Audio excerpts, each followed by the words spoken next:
একেবারেই ঐতিহাসিক দিন।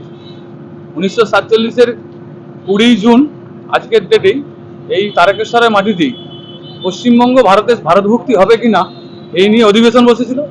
আর আমাদের পক্ষে ভোট পড়েছিল 57টা, বিপক্ষে ভোট পড়েছিল 21টা। সেই ঐতিহাসিক দিনকে স্মরণ করে রাখার জন্য আজকে আমাদের দেশের প্রধানমন্ত্রী সম্মানীয় নরেন্দ্র দামোদর দাস মোদী আজকে তারকেশ্বরের মাটি দিয়ে এলেন এবং এই তারকেশ্বরের মাটি থেকেই ঘোষণা করলেন যে পশ্চিমবঙ্গ দিবস, অর্থাৎ পশ্চিমবঙ্গ যে ভারতের সঙ্গে অন্তর্ভুক্তি হয়েছিল এবং সেই দিনটা ছিল 20 জুন। তাই আজ থেকেই আমাদের এটা 20 জুন পশ্চিমবঙ্গ দিবস হিসেবে আগামী দিনে উদযাপন হবে এবং পশ্চিমবঙ্গের জন্য জনকল্যাণমুখী হিউজ প্রকল্পের কথা ঘোষণা করলেন। সেই সাথে সাথে ডক্টর শ্যামাপ্রসাদ মুখার্জি যে আদর্শে আমাদের সরকার চলে, যে আদর্শে আমাদের দল চলে, সেই আদর্শকে আরো আগিয়ে নিয়ে যাওয়ার জন্য, যেটা হচ্ছে শ্যামাপ্রসাদ মুখার্জির যে জন্মভূমি আমাদের বোলাগড়ের জিরাটে, সেইখানে ওনার স্মৃতির উদ্দেশ্যে একটা স্ট্যাচু করা হবে 125 ফুট।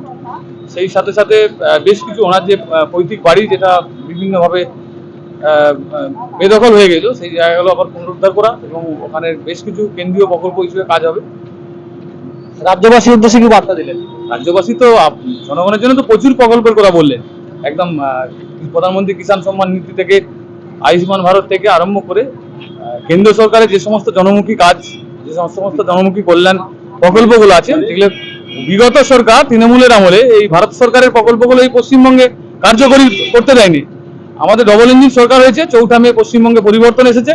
আর এই পরিবর্তনের পর কেন্দ্র এবং রাজ্যের যে সমন্বয়ে ডবল ইঞ্জিনের সরকার সেটা চালু হয়েছে এবং উন্নয়ন যে প্রকৃত উন্নয়ন কি সেটা এর পরবর্তী পর্যায়ে বাংলার মানুষ দেখতে পাবে, এটুকু বলতে পারবে।